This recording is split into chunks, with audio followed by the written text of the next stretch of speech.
हरियाणा चुनावों में जो बीजेपी जीती है उसके बाद से सहयोगी दल कांग्रेस को एक्शन में नसीहत देते हुए दिख रहे हैं। खासतौर पर शिवसेना उद्धव गुट की तरफ से भी नसीहत आई है और नसीहत यह है कि कांग्रेस को अब समझना जो है होगा। और अब बड़ी खबर आपको दे दें कि हरियाणा में चुनावों के बाद से हार पर अब तकरार देखने को मिल रही है। गठबंधन इंडिया के साथियों ने कांग्रेस पार्टी को घेरना शुरू कर दिया है। सहयोगी दलों का कहना है कि उन्हें अहंकारी अति आत्मविश्वास में नहीं होना चाहिए, जीत को हार में बदलने में माहिर है कांग्रेस। इस तरह की टिप्पणियां भी हुई है। महाराष्ट्र में सीएम का नाम तय हो, शिवसेना उद्धव गुट की तरफ से कहना है। संजय राउत ने विशेष तौर पर यह कहा कि जो हरियाणा में हुआ वो महाराष्ट्र में ना हो। अखिलेश ने भी तेवर दिखाया और उपचुनाव की उन्होंने लिस्ट जारी कर दी है।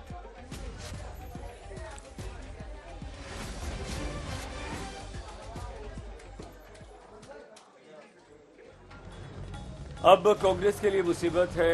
एक ऐसा राज्य अर्पिता जी जहां उसे बड़ी उम्मीदें थी वो हार गई, लेकिन अब अपने ही सहयोगी जो हैं वो आंखें दिखा रहे हैं। बिल्कुल, और यहाँ पर हार से घिरी कांग्रेस अपनों से ही अब सवाल वो अपने ही पूछ रहे हैं। उद्धव गुट का गठबंधन ज्ञान भी कि सीएम का नाम तय कर दिया जाए, तय कर देना चाहिए। संजय राउत भी कई तरीके के सवाल उठा रहे हैं और ये कह रहे हैं कि कांग्रेस अपने आगे सुनती ही नहीं है। अखिलेश ने तेवर दिखाने शुरू कर दिए और उपचुनाव की लिस्ट जारी कर दी। तो महाराष्ट्र की बात तो फिर भी ठीक है, लेकिन अखिलेश के अकेले उपचुनाव लड़ने और लिस्ट जारी करना ये कांग्रेस के लिए वाकई बड़ा झटका हो सकता है। और एक महत्वपूर्ण सहयोगी उत्तर प्रदेश में जो है वो अखिलेश यादव, वो अगर इस तरह से करते हैं तो कांग्रेस के लिए ये थोड़ा सा। बिल्कुल, और अब सुनवा देते हैं कि प्रियंका चतुर्वेदी क्या कह रही है और किस तरीके की नसीहत दे रही है। सुनिए। हमारे साथ बातचीत करने के लिए मौजूद हैं शिवसेना यूटीबी की सांसद प्रियंका चतुर्वेदी। प्रियंका जी, आपने कल भी सवाल उठाया, लेकिन जिस तरीके की स्थिति बनी हुई है, दूसरी अन्य पार्टियां, आम आदमी पार्टी ने भी कहा कि अगर बेहतर तरीके से गठबंधन धर्म अपनाया जाता तो शायद ऐसी स्थिति नहीं होती। देखिए, इंडिया अलायंस जो है एक मजबूत अलायंस है। सब लोग एक बात के लिए कमिटेड हैं कि प्रजातंत्र और संविधान को बचाने की जिम्मेदारी हम पे है। जो समानता पे विश्वास नहीं रखते, जो रिजर्वेशन पे विश्वास नहीं रखते हैं, जो एक इंक्लूसिव आइडिया ऑफ इंडिया पे विश्वास नहीं रखते हैं, ऐसी सोच और विचारधारा इंडिया में नहीं चल सकती है। इसलिए गठबंधन आया। तो गठबंधन मजबूती से आगे बढ़े। जैसे जम्मू और कश्मीर में हमने गठबंधन में नेशनल कॉन्फ्रेंस लीड लिया है, उनके नेतृत्व में ये लड़ाई जीती है कांग्रेस पार्टी ने। तो ये समझना जरूरी है कि यहाँ पर हम अपनी पर्सनल महत्वाकांक्षाएं आगे रखकर कहीं ना कहीं हम अपनी फाइट को अगर कमजोर करेंगे, ये सही दिशा दशा नहीं होगी। और मैं फिर से दोहराऊंगी कि हरियाणा ने एक बड़ा संदेश भेजा है, सभी को भेजा है। और हम अलायंस का धर्म जो होता है और अलायंस को कैसे और मजबूत करें, एक दूसरे के हाथ मजबूत करें, इसकी कोशिश आने वाले चुनाव में, चाहे महाराष्ट्र हो, झारखंड हो या दिल्ली हो, उस पर ध्यान रखेंगे। हरियाणा में कांग्रेस की हार क्या हुई, अब साथी उन्हें आईना दिखा रहे हैं, साथी समझा रहे हैं कि आपको समझने जाने की जरूरत है। समाजवादी पार्टी की तरफ से, इसके साथ साथ शिवसेना यूबीटी की तरफ से, आम आदमी पार्टी की तरफ से प्रतिक्रियाएं आई हैं, वो भी आपको सुनाते हैं। भाई, आपने लोकसभा के चुनाव में गठबंधन किया, आपको मिले 47% वोट इंडिया गठबंधन को। उसी हरियाणा में 47% वोट। आपने विधानसभा के चुनाव में मुख्यमंत्री तो कांग्रेस का बनना था, सरकार कांग्रेस की बननी थी। हम लोग कह रहे थे गठबंधन कर लो, गठबंधन कर लो, गठबंधन कर लो।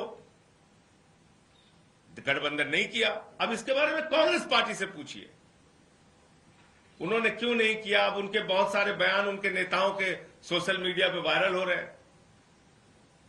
हमको कुछ समझते ही नहीं थे, तो अब आप उनसे पूछिए बारे में। हरियाणा में इंडिया गठबंधन नहीं बन पाया क्योंकि वहां कांग्रेस को लगता था कि बस हम अपने ताकत पर, अपने बलबूते पर जीतेंगे तो सत्ता में और कोई भागीदार नहीं चाहिए। तो हमारे जो मित्र है हुड्डा जी या कांग्रेस के नेता है, उनको लगा कि हम ही जीतेंगे। अगर समाजवादी पार्टी है अखिलेश जी की, आप है केजरीवाल साहब के नेतृत्व में, हमारे जैसे छोटे छोटे दल है, हमारे खाते में 1-2 सीटें आ जाती तो जरूर ये जो चित्र है, ये निर्णय है जो जनता ने दिया, उसमें जरूर बदलाव होता। हरियाणा के चुनाव ने एक चीज दिखाई कि अति आत्मविश्वास किसी भी चुनाव के लिए हानिकारक होता है। जब ये चुनाव की घोषणा हुई, उस बीच लगभग समाजवादी पार्टी ने कांग्रेस के शीर्ष नेतृत्व से बात करी और हमारा भी गठबंधन वहाँ पे गठबंधन क्योंकि पैन इंडिया है इंडिया अलायंस में, तो हम चाहते थे हम वहाँ भी चुनाव लड़े, लेकिन कुछ बात नहीं बनी या कांग्रेस वालों को लगा कि वहाँ पे हमारा जनाधार नहीं है। यही मैं कह रहा हूँ, जनता की जो भावनाएं हैं उसको कांग्रेस पार्टी को समझना चाहिए, क्योंकि बार बार यही कहना, मध्य प्रदेश में भी आपने यही कहा, हमने वहाँ भी कर रखा कि कोई बात नहीं है, आप यहाँ भी यहाँ कर रहे हैं। आइए हम आपको सीधे मुंबई हमारी संवाददाता मुस्तफा शेख के पास ले चलते हैं। मुस्तफा, हरियाणा की हार ने सभी अपनों को आवाज उठाने का मौका दे दिया, क्या चल रहा है महाराष्ट्र में?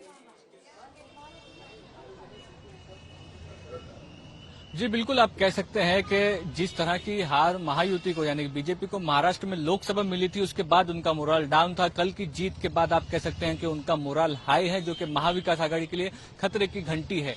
सीट शेयरिंग को लेकर हो या फिर सीएम पद को लेकर हो, शिवसेना यूबीटी कांग्रेस से कहती रही है कि ज्यादा सीटें उनको मिले, मुख्यमंत्री का चेहरा अनाउंस किया जाए। कांग्रेस और एनसीपी इस बारे में तैयार नहीं थी, लेकिन अब क्योंकि हरियाणा कुछ चुनाव कांग्रेस हार चुकी है, इसीलिए आप कह सकते हैं कि जो सहयोगी दल है वो सामने आकर कह रहे हैं कि जैसी गलतियां की गई है कांग्रेस की तरफ से हरियाणा में, वैसी गलती महाराष्ट्र में ना दोहराई जाए। साफ तौर पर यह भी कहा जा रहा है कि जब भी बीजेपी के खिलाफ सीधी लड़ाई होती है कांग्रेस की, तब वो हार जाती है, नीतियां नहीं बना पाती हैं, इंटरनल इनफाइटिंग जो पार्टी की होती है, लीडर्स की होती है, उसको कंट्रोल नहीं कर पाती है। तो एक तरह से आप कह सकते हैं संकेत जो है वो देना शुरू कर दिए गए हैं रीजनल पार्टीज की तरफ से, अलायंस पार्टनर की तरफ से। अब महाराष्ट्र के चित्र में क्या बदलाव होता है हरियाणा के चुनाव के रिजल्ट के बाद, ये देखना दिलचस्प रहेगा। सही, बिल्कुल ठीक है मुस्तफा, बहुत धन्यवाद आपका। हमारे संवाददाता मुस्तफा शेख जानकारी दे रहे थे।